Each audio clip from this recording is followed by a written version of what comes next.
Hi guys, it's Angela. I haven't posted anything since the last video I shared. That was mostly just me talking about wanting to post videos.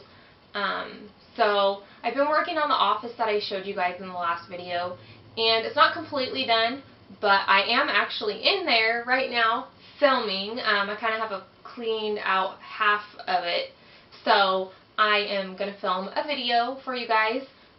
It's just taking way too long to get this whole place in order. I have so much big stuff that needs to be moved out of here that's kind of just shoved past behind the camera that you can't see.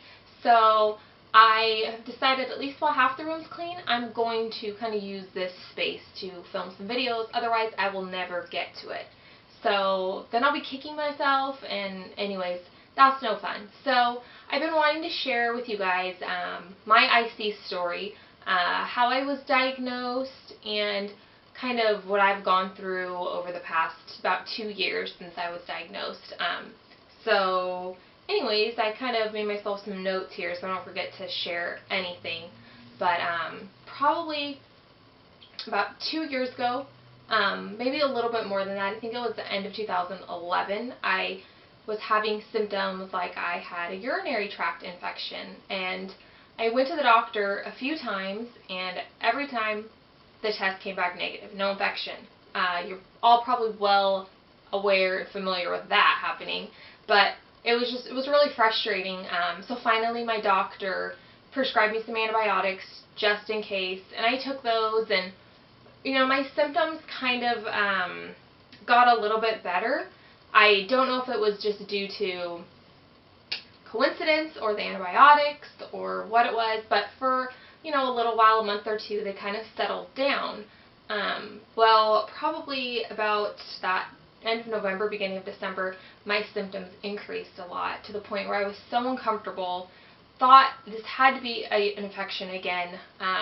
In the meantime, I had been drinking cranberry juice off and on, which wasn't helping. It was probably just contributing to making my bladder lining really irritated. So I was doing everything wrong because I had no idea that this could be interstitial cystitis.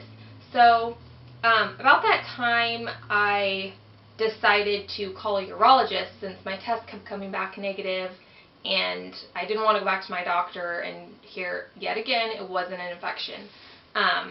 So I went and saw a urologist who, based off of symptoms, thought IC. Just the fact that I had also told him how when I was younger, I always had a lot of frequent urination. I was always needing to go to the bathroom. We thought maybe I just had a small bladder. I did get tested for diabetes. I had an ultrasound done, and that's what they said. I just had a small bladder. So kind of just took it at that.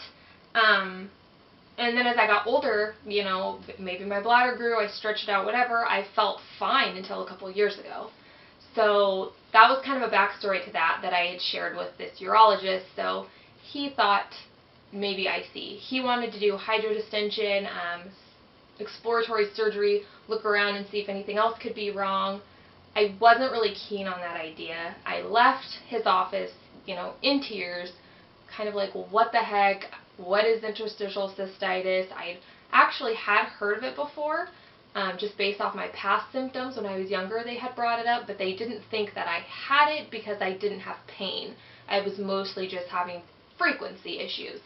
So I was on some websites and some IC boards looking some stuff up, and I saw a post from someone who was local in the same city that I live in, and I just, on a kind of whim, I sent her a Facebook message. So I sent her a Facebook message and, was like, I'm sorry, this is probably kind of weird and creepy, but I was on an old IC board that was from like 2009, and I saw that you're local and you have IC, and I just wanted to kind of connect with you and just see what your journey's been like, and who you see for treatment and how you're doing. So I did that, and she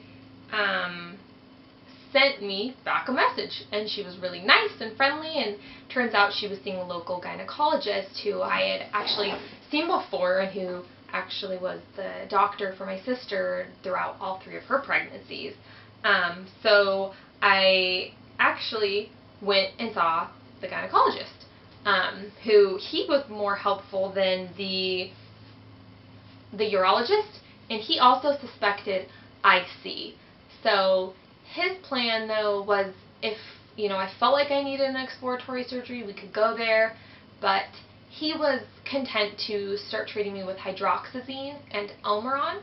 So we did that for about 9 months. The Elmeron, I didn't notice a whole lot of relief from the Elmeron, so we discontinued that. No point in taking, medication that the long-term effects aren't fully known and just having that running through my system for no reason. The hydroxyzine helped the most, especially with sleep. I took it at night, so we kept on that.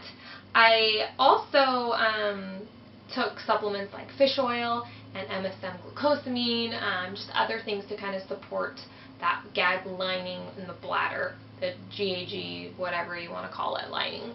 So I did that.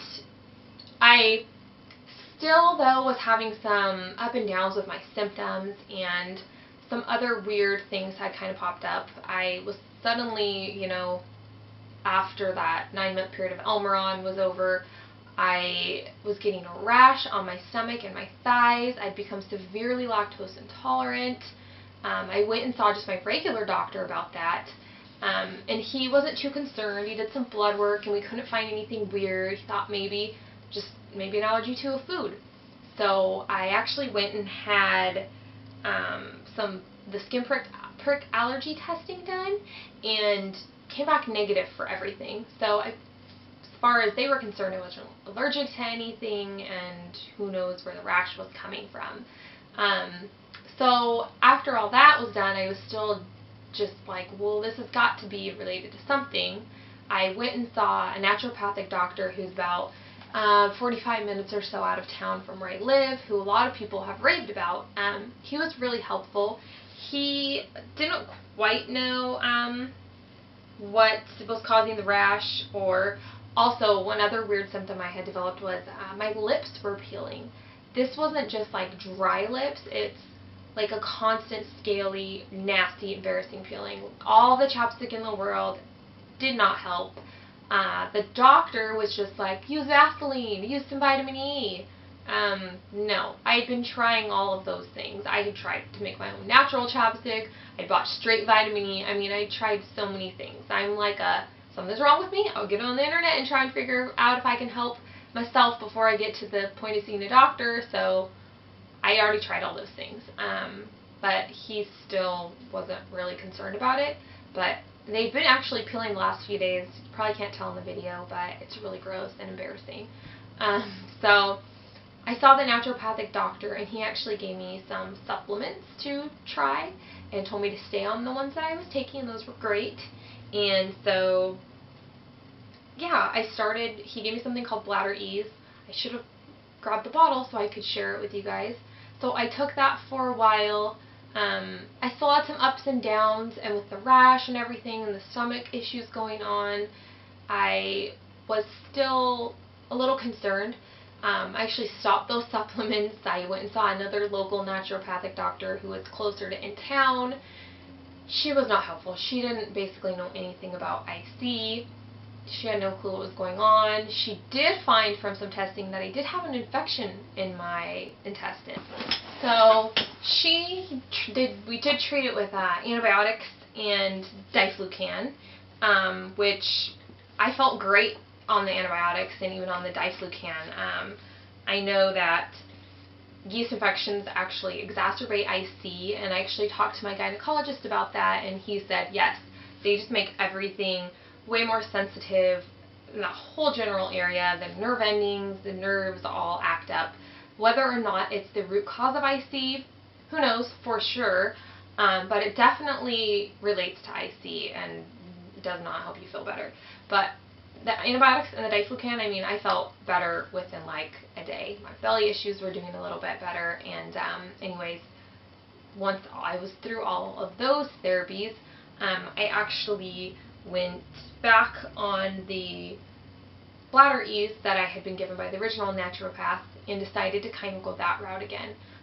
So I think I'm going to keep seeing him, and keep taking that and my other supplements. I know that my gynecologist has been training and studying with another doctor just because he's seen the need in our community based off of an increase in IC patients.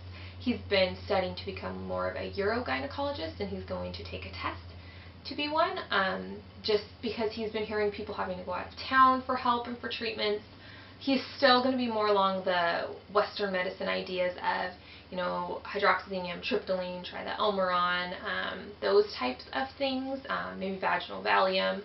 So, if you want to go there, you can, but I think that's great that he's interested in learning more and just, being an asset to our community, the community that I live in. Made me want to cry when I heard him say that, because it's just a sign of a really good doctor that he cares, So I'm still going to keep seeing him, but, for natural type supplements and treatments, this naturopathic doctor seems a little more educated than the local doctor I went to. So that's kind of where I'm at now, since I've ended the, antibiotic treatments and all of that, is just getting back on the regimen I was on. That kind of got me to a baseline. There's still a bunch of things that I want to try. I keep kind of a running list of things I've tried, things that have worked, that haven't, things I want to try. Maybe I've been a little slower in my journey to healing than some of you, because I'm really cautious when I take new medications and things. I'm really careful what I put in my body. I really don't want to flare because of something simple or stupid that I do. So I'm just really cautious and careful and add things in if I can, one at a time, and really make sure that I do well on them. So maybe I'm a little slower moving along, but I know there's lots of people who find relief from all different sorts of methods and treatments, so you just have to keep plugging along. I think you kind of get a baseline, and it's good, and you kind of go up and down from that baseline, but I think what we want to do is we keep wanting to raise that baseline. We need to keep raising that baseline to ultimately get to where we feel good enough and where we're happy with how we feel. Yeah, so that's kind of where I've been. Maybe I'll do a video on some of the supplements I take and some of the things that I have taken that haven't worked and the things that have, and just share that with you guys. You're welcome to ask me any questions here or post any comments. Just please be nice. And yeah, that's pretty much all I wanted to say in this video. For the most part, I manage and I work and I try and work out and I try and eat healthy, and I definitely have rough days where I just want to cry or scream or break things, probably more accurately, and it's just really frustrating, but I think we've all had those days, and we know we can get through them, and we just have to keep moving forward and keep hope alive. So yeah, that's where I'm at in my journey, and I hope that you will follow along and be encouraged and not give up on your own journey and just finding the things that work for you. We're all different, as evidenced by the foods we can and can't tolerate. Some people I hear can tolerate a little coffee even. I have not been brave enough to go there, but maybe one day I will be. I definitely miss caffeine. I was a caffeine girl. I was a Starbucks addict. I'm sure that didn't do my bladder any favors, but if I ever get to that point, you guys will be the first to know. Okay, well, thanks for watching. You guys can always catch up with me on my Facebook page, The IC Girl's Guide to Living, or on my website at angelaatkins.com, or on Instagram. I post a lot of IC related things, and that's at Angela Atkins, The IC Girl's Guide. And I'm also on Twitter, although I don't tweet much IC related things. Maybe I will if I have a few more followers. So feel free to follow me at any of those things. Oh, my Twitter is at Angela M. Atkins. So if you follow me, I'm usually pretty good about following back. Send me a message, let me know that you followed me, and I'll do my best to try and follow you back and communicate with you and give you something good. Also, my YouTube channel, yay, my second video. Thanks for watching, everyone, and I hope you are having a great IC day. Bye!